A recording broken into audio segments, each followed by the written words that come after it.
누가복음입니다. 누가복음 21장. 누가복음 21장.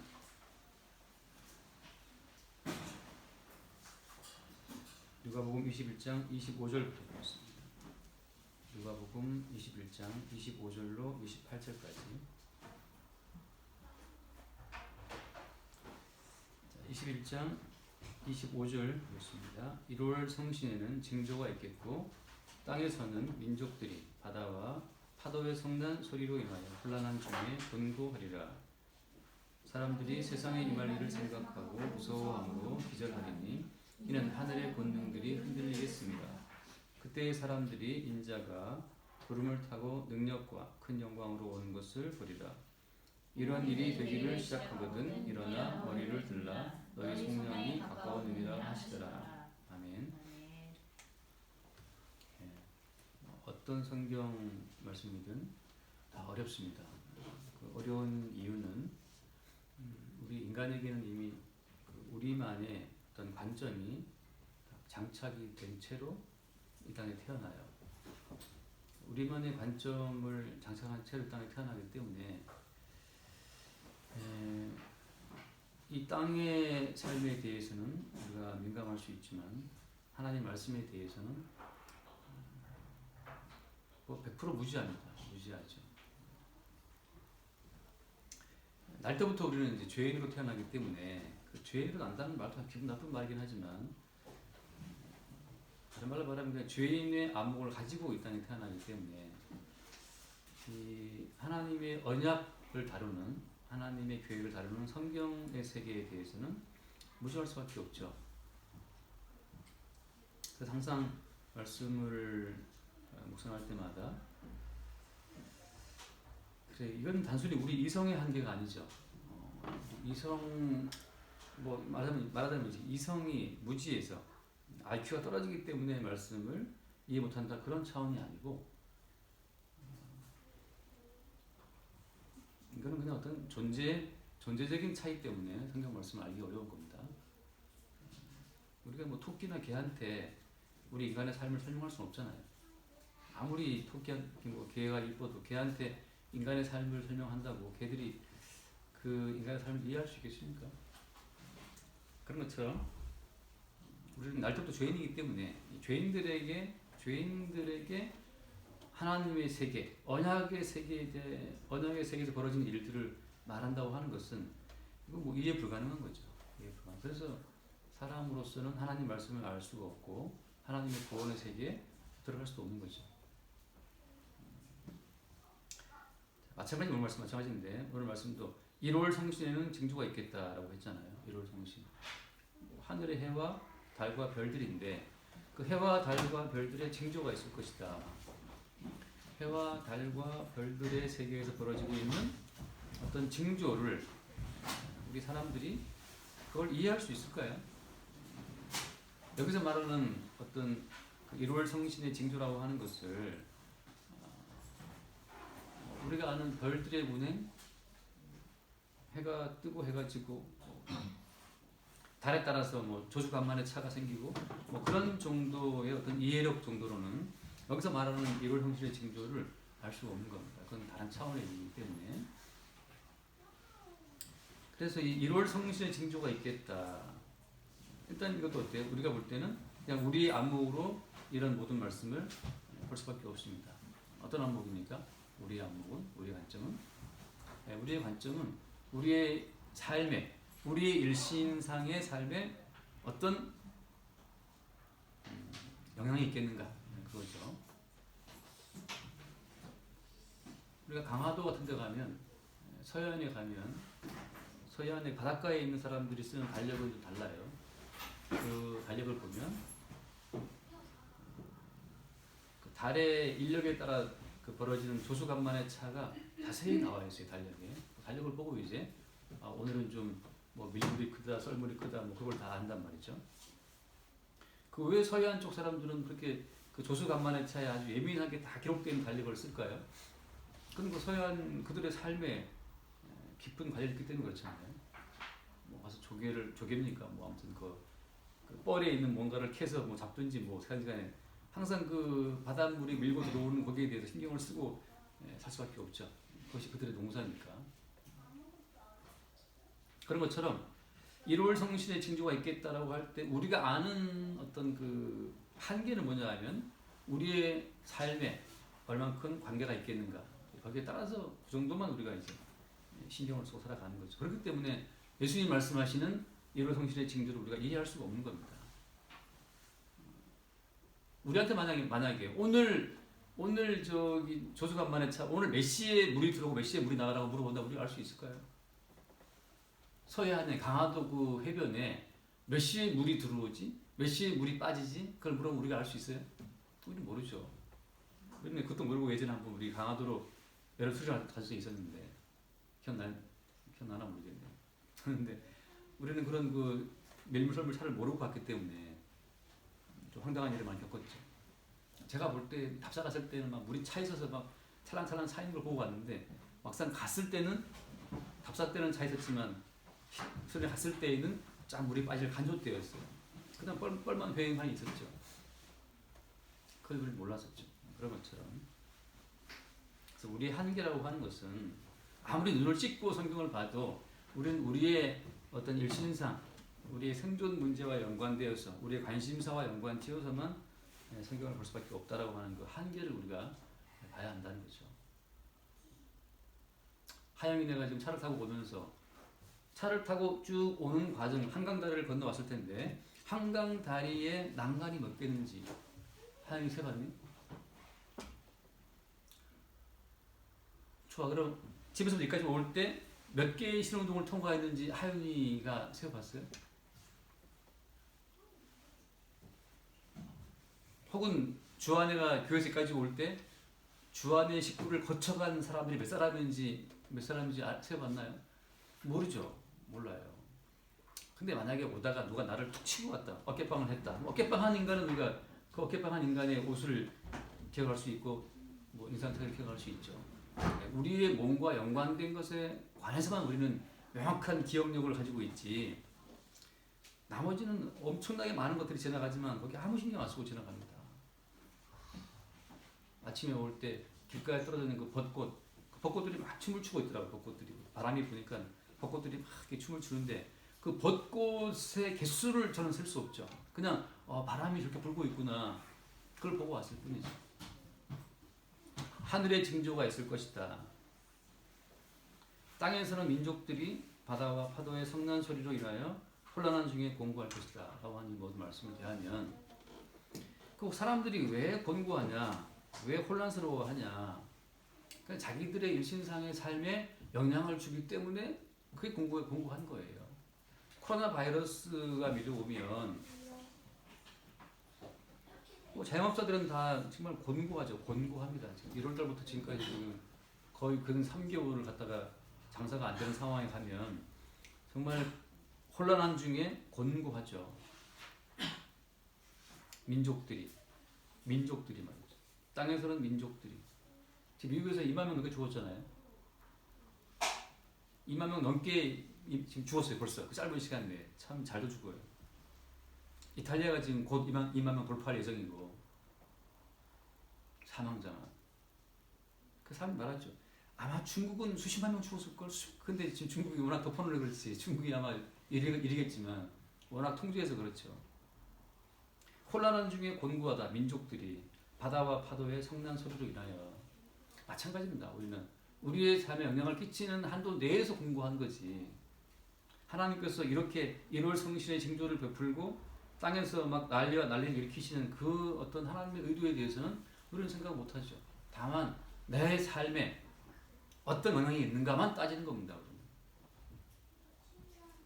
그래서 성경을 대할 때 성경이 참 어렵다는 거예요.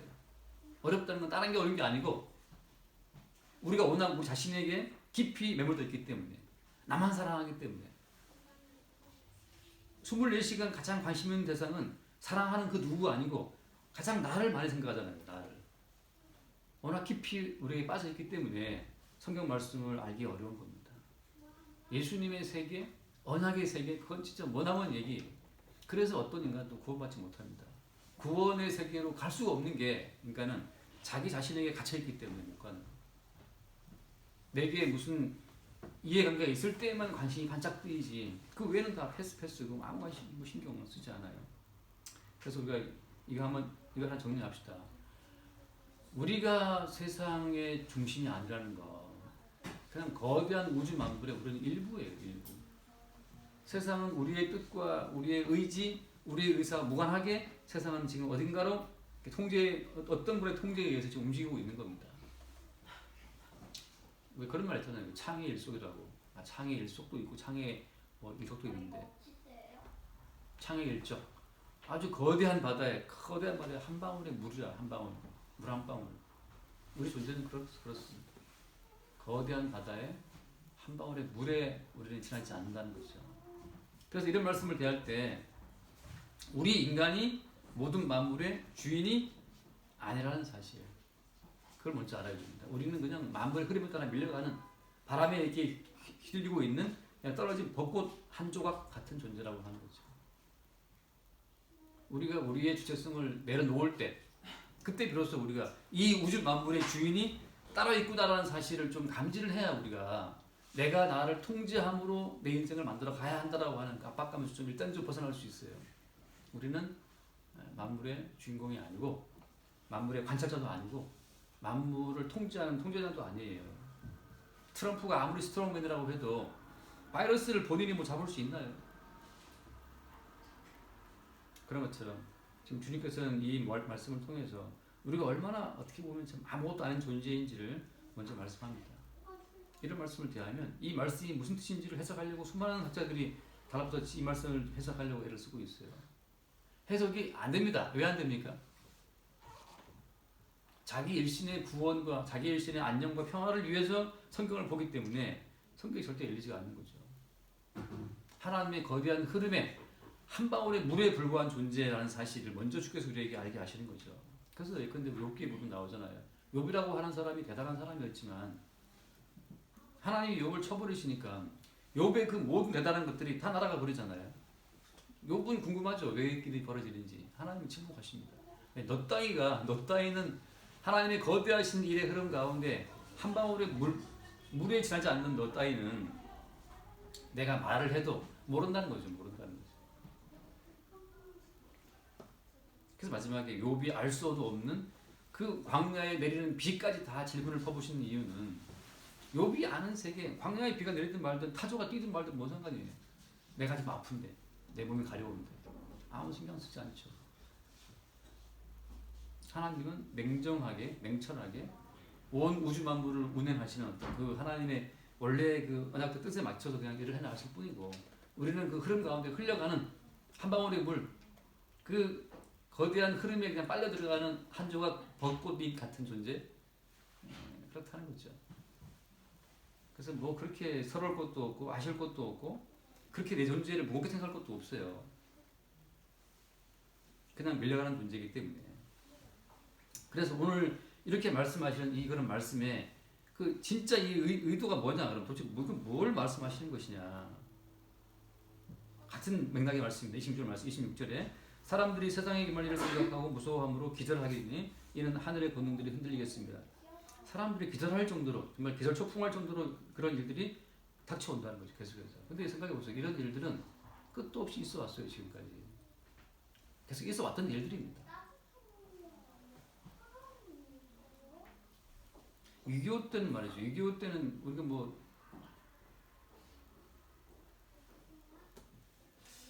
6.25 때 뭐 패스트가 창궐할 때 전쟁 통행 그런 많은 일을 보게 되면 정말 기절할 일들이 정말 기막힌 일들이 뭐 끝도 없이 인생 가운데 있어 왔어요. 뭐 놀랍지도 않죠. 6.25 때는 뭐 그냥 하나의 꼬챙이에 일가족을 다 이렇게 관통해서 길가에 세워놨대요. 그래서 뭐 그야말로 이제 그 좌익들이 후퇴하면서 뭐 일으킨 일들인데 경찰관, 공무원 뭐 이런 사람, 선생, 교사 뭐 반동분자 뭐 그러한 뭐 일들을 접하면 정말 기절하죠. 까무라치죠. 근데 그런 일들이 계속 돼 왔다라고 하는 거. 전번에 호텔 르완다 영화 봤는데 호텔 르완다 그 르완다 내전이 일어났을 때 후투족과 투치족 똑같은 흑인들인데 그냥 저것도 똑같은 흑인들인데 그 벨기에인가요? 벨기에 그 식민지에 있던 사람들이 입술 크기 하고 모가지 길이 딱 재가지고 어느 후투 투치 이래가지고 차별 대우를 해서 일단 분리의 통치에 유리한 거니까 일단 같은 민족을 쪼개는 거예요. 쪼개서 서로 싸우게 한 거예요. 한쪽만 이렇게 혜택을 주고 한쪽만 고용하고 이쪽으로 하여금 미움을 하게 했죠. 그래서 그동안 좀 박해받았던 후투족이 투치족을 뭐 100만 명을 죽였나? 그 강이 피로 물들고 그 내전 상황에서 호텔 후투족 그 지배인이 자기 호텔에 그 많은 그 투치족을 이렇게 보호했었던 그 사건을 만든 영화인데 호텔 르완다라고. 그것도 뭐 재밌어요. 한번 집에 갇혀 있으면 보시기 바랍니다.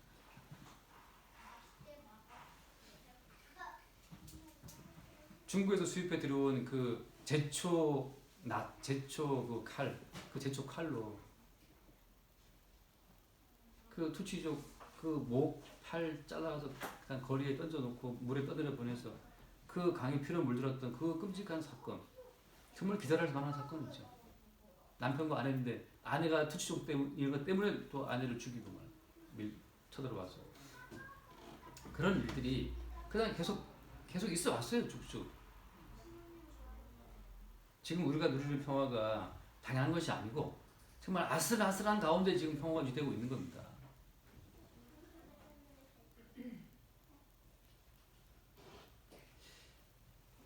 무수함으로 기절하니 이는 하늘의 권능들이 흔들리겠습니다. 하늘이라고 하는 것은 원래 안정적이어야 되거든요. 안정적. 하늘의 뜻은 일관돼야죠. 우리가 생각할 때. 하늘의 뜻이 일관되어야 순천자라는 흥하고 역천자가 망한다라고 하는 그 원칙이 일관되어야 사람이 살 거 아니에요. 근데 어떻게 순천자가 망하고 역천자가 흥하냐 말이죠. 옛날로 치면. 우리가 아는 견고하고 일관성 있는 하늘이 아니고 이게 변덕이 꼴듯해요. 모택동이가 중국을 통일하고 나서 토지 개혁할 때 300만 명을 죽였어요. 통계적으로 300만 명을 죽였어요. 모든 지주계층들, 좀 배웠다는 것들 다 죽여버린 거죠.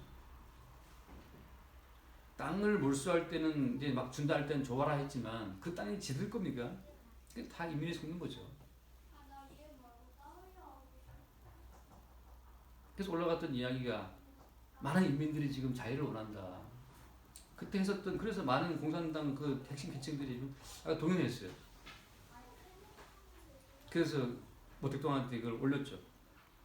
이러이러한 여론이 있다. 그때 했던 그 유명한 노태우이 한 그 말이 중노선을 확실히 정해버린 겁니다. 인민은 자유를 원하지만 우리는 공산주의를 원한다. 그걸로 이제 논쟁 끝이에요. 토론 끝이에요. 인민은 자유를 원하지만 우리가 원하는 것은 공산주의다. 그걸로 가는 거죠. 하늘의 권능들이 흔들린다라고 하는 거. 우리 인간들이 마음 탁 놓고 이렇게 하늘은 이런 흐름으로 가는 거야. 언젠가 저 나쁜 놈들은 다 망해. 역천자나 망하게 돼 있어. 이렇게 뭘 우리가 안심하고 기대하고 소망을 걸 만한 그런 원칙이 하늘의 원칙이 없다는 거죠. 당연하죠. 왜? 인간들이 생각하는 하늘이라고 하는 것은 자기의 생존과 자기의 안일에 연관되어 있어요. 다시 말씀드리지만 그렇게 하나님이 세상 사람들을 사랑하시는 분일 것 같으면 애초에 선악과를 만들지도 않았을 것이고 애초에 그걸 먹게도 안 했을 것이고 애초에 추방도 안 했어요. 추방을 해도 한번 종아리 한 대 때리고 됐지 이러면 하고 들어올 수도 있죠. 추방된 이후에 가시와 먹게 땅에 살기도 하지 않았다니까요. 그렇게 하나님이 세상을 사랑하신다면 가나안 정복전 때 거기 있는 가나안 족속들을 다 이렇게 진멸하지도 않았어요. 다들 오해하고 있는 겁니다. 하나님은 사랑이시라 오해하고 있어요. 뭘 오해하고 있는 겁니까? 그 하나님이 사랑이시라는 그 멘트가 나에게 어떤 사랑을 줄 거라고 지레 짐작하고 있냐 그걸 본인이 땡겨 먹는 거죠. 그게 자기 중심으로 모든 성경을 보니까 그런 일이 벌어지는 거예요.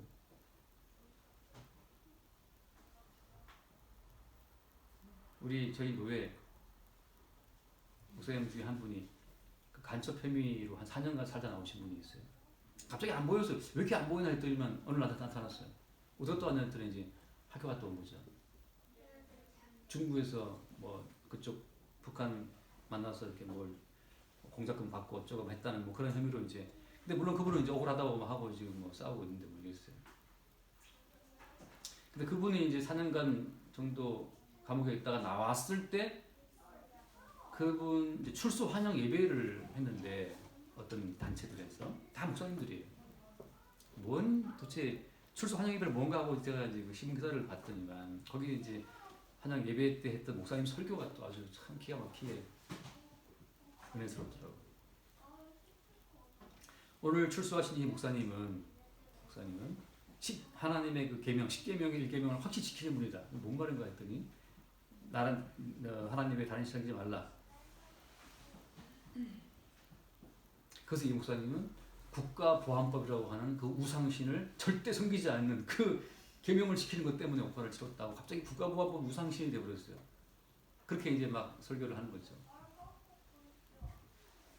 뭐 제가 보기엔 다 이쪽으로 치우친 분들인데 그렇게 성경이 또 해석이 되는구나. 하나님 외에 다른 신을 섬기지 말라고 하는 그 계명이 국가보안법이라는 우상신을 섬기지 않은 이분의 어떤 아주 열렬한 그 어떤 투쟁적인 삶에 대해서 막 칭찬으로 돌아가는 걸 보면서 참 성경은 정말 이연령 비연령 정점을 찍는구나 이거.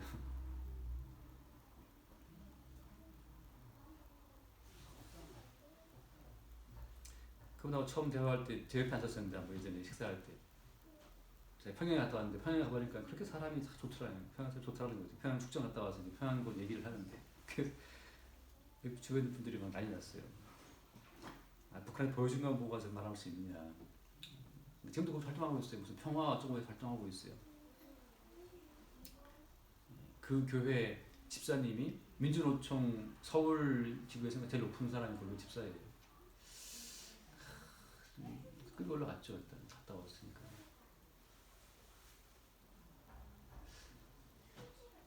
이렇게 다른 관점으로 성경을 볼 수도 있구나라고 하는 그런 걸 제가 생각하면서 참 놀라웠어요.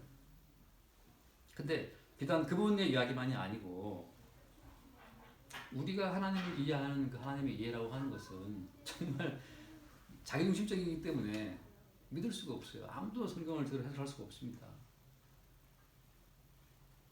그럼 어떻게 성경을 보는 게 제대로 보는 것이냐. 그 뒤에 말씀 보세요. 27절 말씀. 27절에 보면 그때 사람들이 인자가 구름을 타고 능력과 큰 영광으로 오는 것을 보리라. 이런 일이 되기를 시작하거든 일어나 머리를 들라. 너희 속량에 가까운 일을 하시더라. 일단은 속량이라고 하는 측면으로 하나 성경을 봐야 되고 그 다음에 일어나 머리를 들어라. 머리를 들어라. 그 다음에 인자가 구름을 타고 오신다는 것. 여기서 여러분 생각해 보세요. 여기서 여러분 우리가 하늘이라고 하는 개념을 생각해 보세요. 하늘. 그냥 이 스카이를 생각해 보자는 말이죠.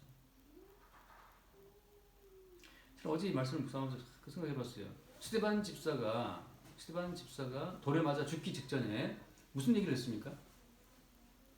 보라 하늘이 열리고 그랬어요. 보라 하늘이 열리고 인자가 하나님 보좌 우편에 선 것을 본다라고 했거든요. 하늘이 열리고 근데 아무리 하늘을 보세요. 딴 사람들한테는 안 보여요. 스데반이 보인다 그러는데 딴 사람들이 이제 돌 들고 저놈 죽이려고 하는데 보라 하늘이 열리고 그래서 뭐 보니까 하늘이 어떻게 됐어요? 스데반 집사 눈에는 하늘이 분명히 열렸는데 다 봐도 하늘은 그저 하늘일 뿐이지 거기에 어디 인자가 서 있는 게 보이냐 말이죠. 아무도 못 보는데 스데반 혼자 본다고 지금 난리치고 있는 거예요.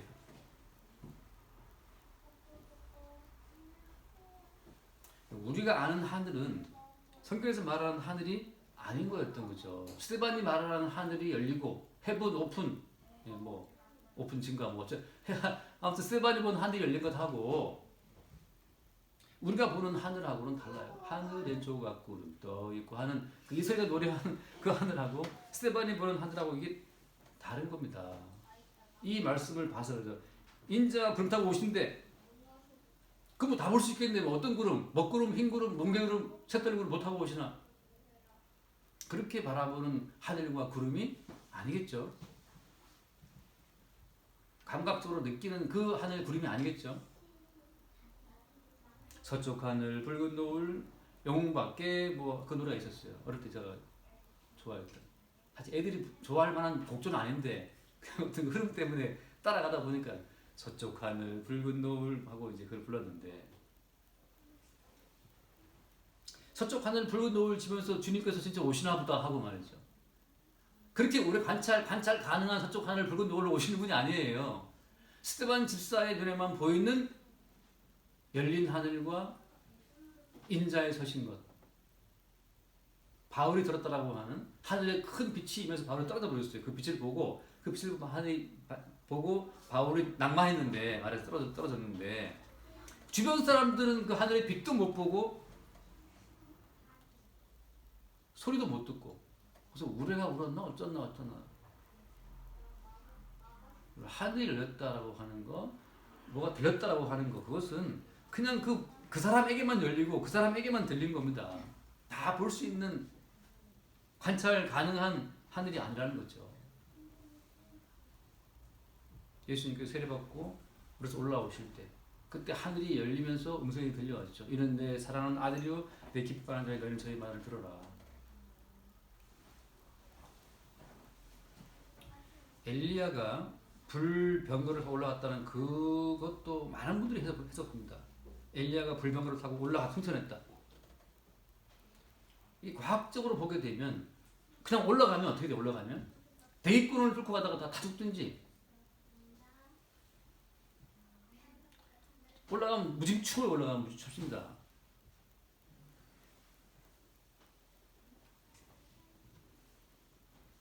올라가면 산소가 희박해서 못 살아요. 그래서 도대체 이 엘리야가 병거 타고 어디로 올라갔느냐 말이에요. 거기에 대해서 또 학자들이 뭐 많은 썰을 푼다 이 말이죠. 아무리 많은 썰을 풀어도 그거 알 수 없어요. 그거는 하늘이 열린 것을 보노라 하셨던 스데반 집사처럼 그 우리가 아는 하늘 말고 다른 하늘이 기다리고 있는 거기 때문에 알 수가 없는 겁니다. 모세가 40일을 금식 기도했는데 빛이 나더라 얼굴에. 우리가 아는 자연 어떤 법칙으로는 알 수 없는 어떤 세계를 접하고 왔기 때문에 모르는 거죠. 바울이 말한 삼층천을 내가 보고 왔다. 말할 수 없는 영광을 뭐 은혜를 봤다.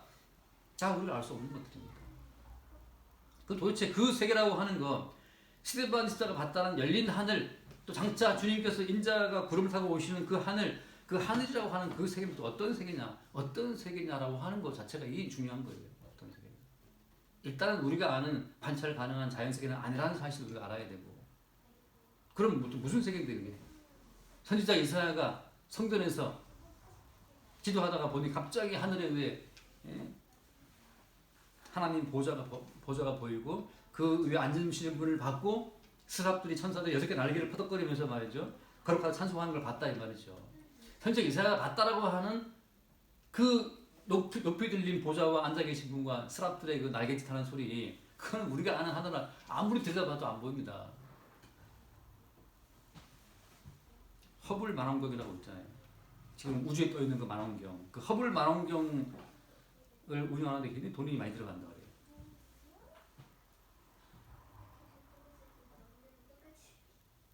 그 새로 어떤 그 취임한 그 이제 아무튼 뭐 천체 관리하는 그 미국의 그 취임한 그 관장이 허블 만원경을 이렇게 고정시켜놓고 한번 보지 말고 좀 딴 데 둘러보자 이렇게. 그때 반대가 많았대요. 아니 왜 둘러보냐고. 지금 그 관찰을 할 게 딱 정해져 있는데. 근데 아무튼 뭐 예산을 막 들여서 방을 딱 돌려서 딴 데를 봤더니만 글쎄 우리가 알고 있는 은하계 말고도 어마어마한 은하계가 그걸 막고 잡히더라는 거죠. 도대체 셀 수 없는 태양계도 넓어 죽겠는데 그 한두 개의 은하계가 아니고 엄청난 은하계가 잡혀가지고 그때부터 이제 그 관장한테 와 따봉이 정말 대단하다고 뭐 이렇게 했다 그래요. 돈은 들어갔지만 얼마나 광대한 우주인지를 알게 된 거죠. 허블 만원경을 100개를 동원해서 봐도 이사야 봤다라고 하는 높이 들린 보좌가 그게 안 보인다는 게 그게 함정이죠. 그냥 다른 차원의 세계입니다. 그래서 여기서 말하는 인자가 구름을 타고 오신다라고 하는 그리고 그 28절 나와 있는 너희 뭐 가까웠다? 속량, 리디미션 가까웠다고 하는 이 말씀 자체와 연관해서 요 이야기에 하나의 메타포라고 하잖아요. 모형이고 하나의 그림자를 말씀드리면 민수기 21장에 보면 그런 얘기 나옵니다. 민수기 21장에 워낙에 기괴함하니까 이스라엘 사람이 불평을 하죠. 불만들이 많았어요. 어떻게 하나님께서? 하나님이 불뱀을 보내죠. 불뱀에 물려서 그들이 막 죽어간다 이 말이죠. 정말 난리와 난리의 소문이고 갑자기 끔찍한 불뱀이 닥쳐오니까 그냥 뱀 봐도 끔찍한데 불뱀이라 이 말이죠. 나르는 불뱀이 나왔어요. 나르는 불뱀. 얼마나 뱀들이 빨리 움직이는지 날아온 것처럼 다가와서 사람을 그냥 깨문다 그래야 되나? 아무튼 뭐 사람을 무는데 정신이 없죠. 그 정신없는 와중에서 그 기절하는 그 와중에서 하나님 뭐라고 말씀했습니까? 모세한테 야, 놋배 만들어서 장대에 달아라 그러죠. 그리고 그걸 바라보는 자는 산다 그랬어요. 장대에 매달린 놋뱀을 쳐다보는 자는 산다. 일어나 머리를 들라. Standing and lift your head. 대가리를 들어라 말이죠. 일어나서 거기 뭐가 있어요? 일어나 머리를 이렇게 들었더니 거기 뭐가 있습니까? 일어나 머리를 좀 들어라. 머리를 들면 거기에 장대에 높이 달린 놋뱀이 있다 말이죠. 그 놋뱀을 쳐다본 즉 살 것이다. 라고 했는데 어때? 라고 했는데 어떤 사람은 쳐다보지 않았죠. 이 말씀을 예수께서 어떻게 인용하셨습니까? 한번 생각해 보세요. 이 민수기 말씀 예수님이 요한복음 3장에서 요한복음 3장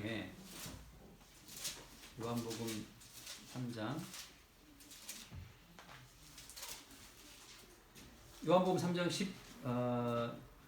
12절 볼까요? 10절부터 12절 내가 땅의 일을 말하면 너희가 믿지 아니하거든 하늘의 일을 말하면 어떻게 믿겠느냐 하늘에서 내려온 곧 인자 외에는 하늘에 올라간 자가 없느니라 모세가 광야에서 뱀을 든 것 같이 인자도 들려야 하리니 이는 그를 믿는 자마다 영생을 얻게 하려 하심이니라.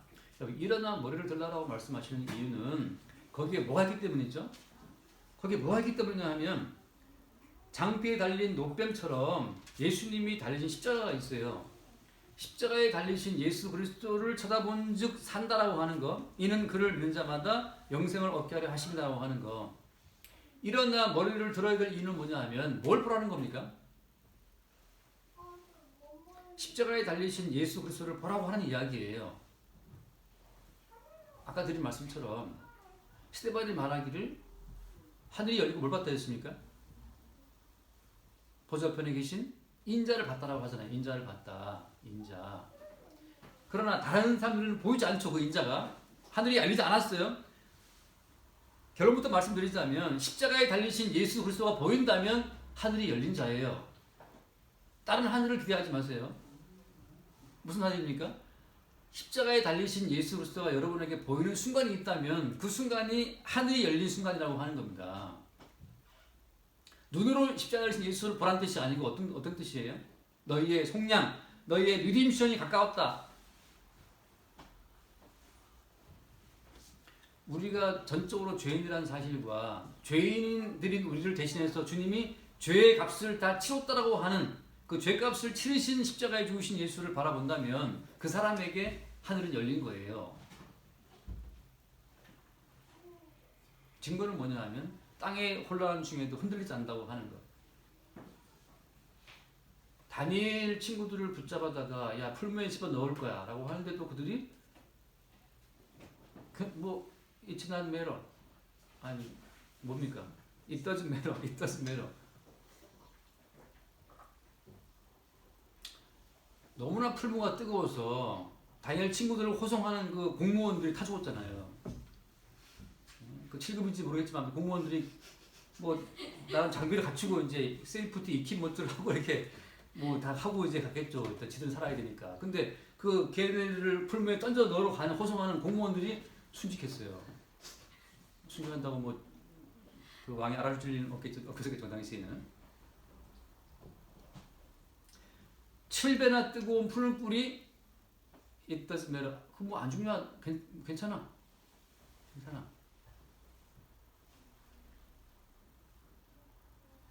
이미 모든 죄를 용서함 받고 예수님께서 영생을 준비했다라고 하는 거, 예수 그리스도의 십자가의 피 안에서 모든 죄가 사하고 영생에 도달했다는 것을 아는 사람 입장에서는, 높이 들린 장대에 달린 십자가에 달리신 예수를 바라보는 입장에서는 죽는 사망의 권세가 지나간 거예요. 사망 권세가 지나갔다니까요. 어떤 분이 부활절이라고 저에게 카톡으로 또 영상을 보여줬어요. 어떤 거냐 하면 어디 아랍인 것 같아. 두 사람 꿀을 앉혀놓고 총든 그 테러리스트들이 그 이슬람 애들이 이제 총 들고 막 물어보고 예수를 믿을까 안 믿을 거야. 이제 믿으면 이제 죽이고 안 죽이고 살려준다는 거죠. 두 명이 앉아 있어요. 이렇게 다 믿는 사람이 없나 봤죠. 막 기업하니까 한 사람이 나 안 믿는다고 했어요. 그래서 빨리 가라 그래서 갔어요. 또 한 사람은 너는 갑자기 걔가 노래를 불러요. 이제 그러니까 이제 영상 만든 영상이더라고. 뮤지컬처럼 이제 갑자기 그 반점이 일어나서 막 노래를 부르면서 막 하면서 나는 예수님을 뭐 따라간다 하면서 막 뭐 이렇게 노래를 부르죠. 그래서 얘가 총을 쐈다 갑자기 총알이 막 튀어나가고 갑자기 번개가 떨어져서 막 이 총 쏜 사람 번개에 떨어지고 그래서 난리가 났어요. 그런 걸 좀 기대하지 마, 이 사람들아. 나 그 보내신 분한테 아니 이걸 뭐 어쩌라고. 그래서 예수님 끝까지 뭐 시인하라고 놀고 앉아 있다. 여러분, 우리가 기대하고 내가 예수를 부인하지 않으면 뭔가 총알이 튀겨나가고 막 떨어져 얘를 죽이겠지 뭐 그런 뭐 다니엘 친구들처럼 뭐 품무가 막 나 보호되고 공무원들 죽겠고 뭐 이런 가면 교회 예배를 방해 뭐 구청 공무원 나왔다가 죽고 막 이렇게 될 걸 그런 기대하지 마세요. 여기 형사가 경찰이 여기 왔다가 계단 올라가다가 떨어져서 코 깨지겠지 뭐 이런 걸 기대하지 말라고. 그냥 아무 일 없이 조용히 죽어도 괜찮다 이 말이죠. 그 다음에 무서우면 무서우면 왜 오기로 왜 안 믿겠다고 예수 믿겠다고 왜 버티냐고 무서우면 무섭다고 그냥 부인하고 가라 이 말이죠. 본인의 종교심으로 본인의 믿음을 지키는 건 오기예요. 오기. 그 종교적인 오기로 버틴다고 주님께서 네 참 잘했다. 종교적인 오기로 저 TV에서 승려들도 지 몸에 지가 기름 끼얹고 불 붙입니다. 이념적 신념 이념의 어떤 그 강한 강권 때문에 전태일이가 지 몸에 기름 붓고 불 질렀어요. 청계천에서. 거기 가면 지금 청계천에 광장 거기 뭐 만들어놨잖아요. 동상 아니고 그 동판 만들어놨어요. 예수 믿다가 예수 믿으면 죽인다 그러면 두려우면 그냥 안 믿겠다 잠깐 안 믿겠다고 그냥 가라 이 말이죠. 왜? 하늘이 열리는 것은 하나님 마음이에요. 주님께서 원인이 되어서 주어진 믿음만이 진짜 믿음이지 내가 원인을 만든 믿음은 이건 그냥 자기 신념이에요. 자기 신념. 예수를 믿는 자기를 믿는 것은 믿음이 아니죠. 예수를 믿는 나를 믿는 거잖아요.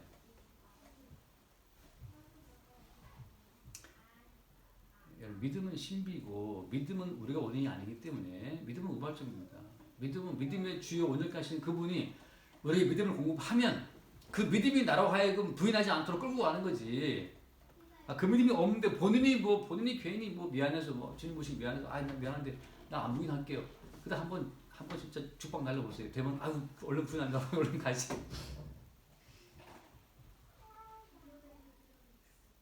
그 어떤 인간의 신념을 북돋우는 그 믿음, 우리 예수를 부인하지 말자고. 다시는 부인하지 말자고 다짐을 해도 그게 안 되는 겁니다. 그게 베드로처럼 예수를 내 목숨 버리겠다 안 돼요. 믿음이라는 것은 밖에서 열린 하늘에서 나에게 빛처럼 바람처럼 내게 쏙 들어와서 그 믿음이 나를 주장할 때 우리는 그 믿음에 끌려가는 거죠. 끌려가는 게 믿음이죠. 머리를 들어서 장대에 달린 노뱀을 쳐다봐라. 보면 산다. 쳐다보는 자는 살지만 안 쳐다봅니다. 믿음 자체가 주어지는 볼 수가 없어요. 그런 것처럼 인자도 들려야 한다.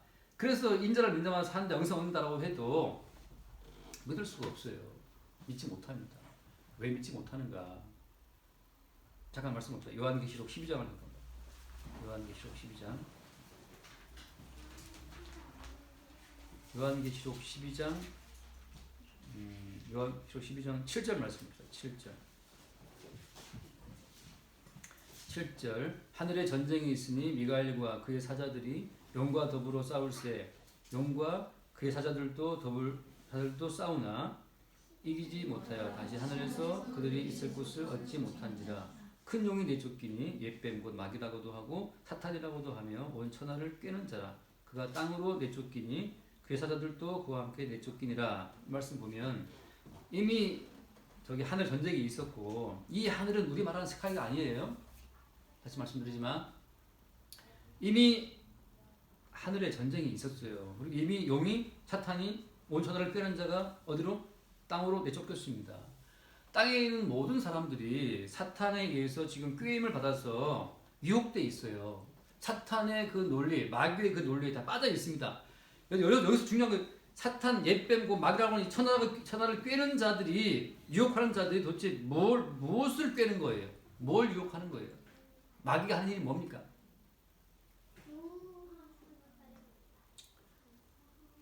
그 지난주 어떤 분하고 통화를 하면서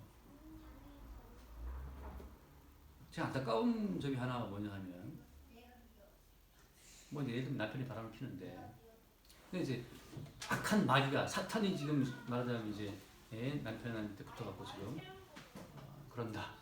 그래서 이제 막 예수 이름으로 막 마귀에 물러가라고 이제 마귀에 쫓는 기도를 막 했다는 거예요. 남편에게 붙어 있는 더러운 영이 떠나가도록 막 기도했다는 거죠. 사탄이 꿰는 그 어떤 주제, 꿰는 주제가 남편 바람피게 하고, 아내 바람피게, 요즘에 뭐 드라마도 나오는 바람피게 하고, 사람 죽이게 하고, 그런 게 사탄이 유혹하는 초점입니까? 나를 막 아프게 하고. 아니에요. 사탄, 옛뱀, 그 마귀가 꿰는 그 마지막 그 초점이 어디에 있어요? 나머지 다 그냥 자잘한 것들입니다. 초점이 어디에 있습니까? 인자라고 하는 십자가에 달리신 예수 그리스도, 그분이 우리의 주라고 하는 사실을 믿지 못하게 하는 것, 그게 사탄이 꿰는 거예요. 그래서 제가 이런 설명을 했어요. 그래서 그분한테 지금 마귀 기도를 했다 그러는데, 막 예수를 막 물러가라, 내 신랑이 문남만에 떠나가라 하고 막 이렇게 기도했다 그러는데,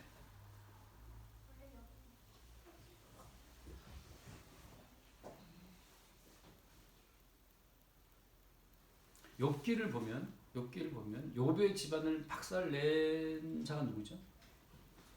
마귀죠. 마귀가 맞아요. 근데 그 마귀로 하여금 욥 집안을 박살내도록 허가하신 분이, 제가하신 분이, 최종 승인권자가 누굽니까? 하나님이에요. 다시 말해서 네 남편 바람피도록 최종 허가하신 분이 주님인데, 네가 만약 여기서 지금 마귀야 몰라가라 하고 막 남편한테 싸우게 되면 그 마귀의 활동을 최종 승인하신 주님께 반항하는 거다. 뭘 좀 알고 기도해라.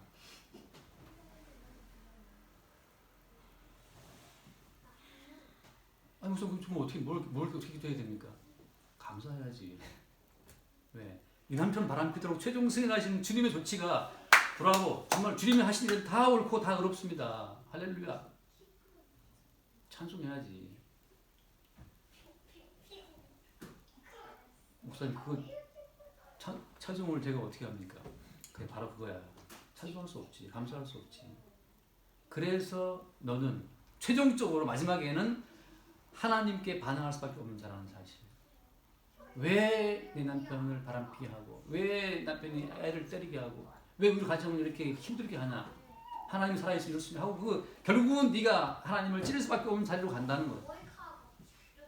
거기에서 십자가의 사건이 발생된다는 거. 네가 바로 육신으로 오신 하나님의 아들을 찔러 죽인 자라는 사실을 아는 그 지점이 바로 어때요? 하늘이 열리는 지점이에요.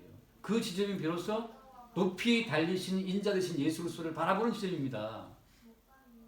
나는 바람 안 폈는데, 나는 의로운데, 나는 바람 피고 싶지만 허벅지를 찌르고 참았는데, 나는 욕심 욕망이 없는 줄 알아? 가정을 지키려고 하는 책임감 때문에 내가 버티고 사는 거야. 이렇게 드라마 대사가 있더라고.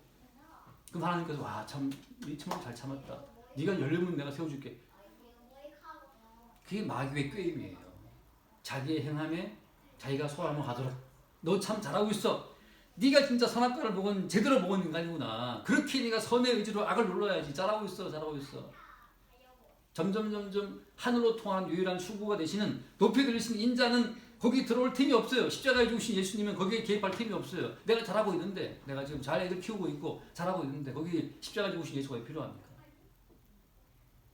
십자가에 죽으신 예수 그리스도 앞으로 높이 들린 장대의 높병 앞으로 부르시고 있는, 십자가에 죽으신 예수 앞으로 너를 부르고 있는 그 부르심이다. 지금 이게 엄청 감동받는 것 같긴 하는데,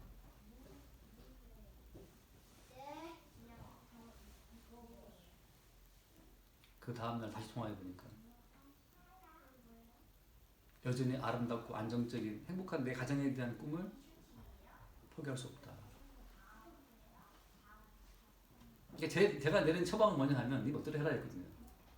이혼하고 싶으면 하고 뭐 그게 중요한 문제가 아니야. 지금 중요한 건 뭐냐 하면 그걸 통해서 네가 하나님께 반항하고 우리 가정을 박살내신 그 하나님을 찌르고 싶은 욕망, 십자가의 사건 앞에 네가 서는 거, 내가 정말 예수님을 죽인 자였구나, 내가 이 죄인이 맞구나, 하나님을 찌르는 내가 죄인이 맞다라고 하는 그 사실을 통해서 내가 찌른 예수에 의해서 내가 죄사함 받는 그 십자가의 사건이 네 생에 나타나게 하는 것, 그때 우리를 위해 죽으러 오신 인자이신 예수 그리스도가 보이는 건데, 그게 지금 중요한 거다. 네 가정이 행복하게 얼마나 살 건데? 100년 살아? 결국은 네 남편 영원히 초월할 수 있어? 사랑한다고 우리가 영원히 같이 살 수 있습니까? 천국 가면 어때? 천국 가면 장가도 안 가고 시도 안 가고 아무것도 아닌 거예요. 다 해체예요. 가족 해체입니다. 어차피 가족 해체예요. 조금 미리 해체의 순간이 조금 미리 왔을 뿐이지 어차피 해체되는 겁니다.